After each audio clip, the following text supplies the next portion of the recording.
Assalamu alaikum guys, my name is Saleha Zulfikar. Today I am recording a lecture on Anglo-Saxons literature.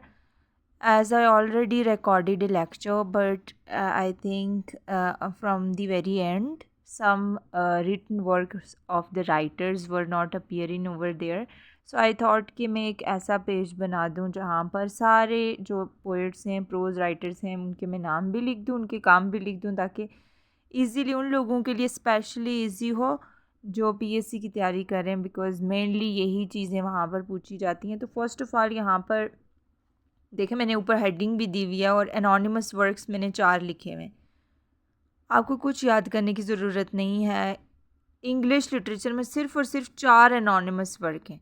Anonymous work होता क्या है कि गुमनाम जो writers होते हैं वो, ओके, लाइक उनका कोई लाइक वर्क है हमारे पास, जैसे बीवुल्फ, लेकिन हमें नहीं पता इसका ऑथर कौन है। ये इतनी लंबी पोम है, 3812 इसकी लाइंस हैं।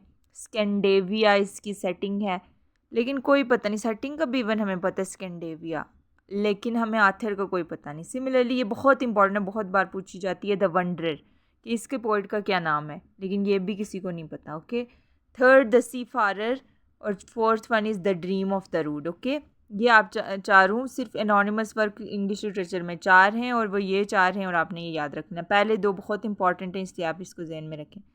फिर आ जाता है कैडमोन। कैडमोन बहुत इंपॉर्टेंट रिलीजियस पोइट है, ये बात इंपॉर्टेंट याद रखनी है।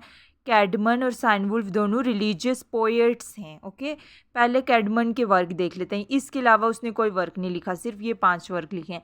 कौन कौन से? कैडमन हिम क्या होती है? जब राइटर बहुत खुश हो और कोई राइटिंग कर दे, सॉन्ग लिख दे, उसको हिम कहते हैं।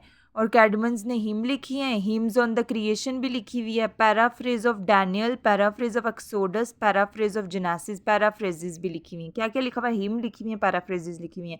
हिम 2 लिखी हुई हैं, Caedmon's hymn, hymns on the creation 3, paraphrases लिखी हुई हैं। किस पे? जेनेसिस पे, एक्सोडस पे, डैनियल पे। कोई इनकी डिटेल करने की ज़रूरत नहीं है, जस्ट आप क्या करें, नाम कर दें। फिर उसके बाद साइन वुल्फ आ जाता है। साइन वुल्फ जो है बहुत इंपॉर्टेंट, जो इसके वर्क हैं, एक क्राइस्ट है, एलीन है, जूलियाना है, और एसेंशन फेट्स ऑफ अपस्टाइल भी बहुत इंपॉर्टेंट है। और ये 3 मैन्युस्क्रिप्ट्स हैं, ये भी इंपॉर्टेंट है। ओके, आपने क्राइस्ट इंपॉर्टेंट, बहुत इंपॉर्टेंट है, ये याद रखनी है आपने। रिलीजियस पोएट है, इसलिए इसने इस पर लिखा हुआ है। ओके, उसके बाद बीड है, बहुत ज़्यादा इंपॉर्टेंट नाम है, क्योंकि ये फादर है किसी चीज़ का। किसका? एक फादर ऑफ इंग्लिश लर्निंग है। इसने जो बहुत इंपॉर्टेंट वर्क लिखा हुआ है वो है एक्लीजियस्टिकल हिस्ट्री ऑफ इंग्लिश पीपल। इसके अंदर क्या होता है? इसके अंदर उसने उन 3 ट्राइब्स का डिस्कस किया हुआ है जिसकी वजह से हमें हिस्ट्री का पता चलता है। कौन कौन से? एक एंगल, सैक्सन्स और ज्यूट्स, 3 ट्राइब्स जो जर्मैनिक ट्राइब्स इन्वाइट किए गए थे, यू नो ना वो। लेकिन इसको ट्रांसलेट किसने किया था? 2 एमसीक्यूज बनते हैं। एक बीड ने जो वर्क लिखा है एक्लीजियस्टिकल हिस्ट्री ऑफ इंग्लिश पीपल, उसमें उसने क्या डिस्कस किया हुआ? 3 उनको डिस्कस किया। दूसरा एमसीक्यूज, लेकिन लिखी तो इसने थी, ट्रांसलेट किसने की थी? Translated bye Alfred the great. Alfred, ये जो नीचे वाला ना, इसने ट्रांसलेट करी थी, इसका काम ट्रांसलेशन वाला था, याद रखना। अल्फेरिक जो है, इसने फेमस फॉर सरमन्स।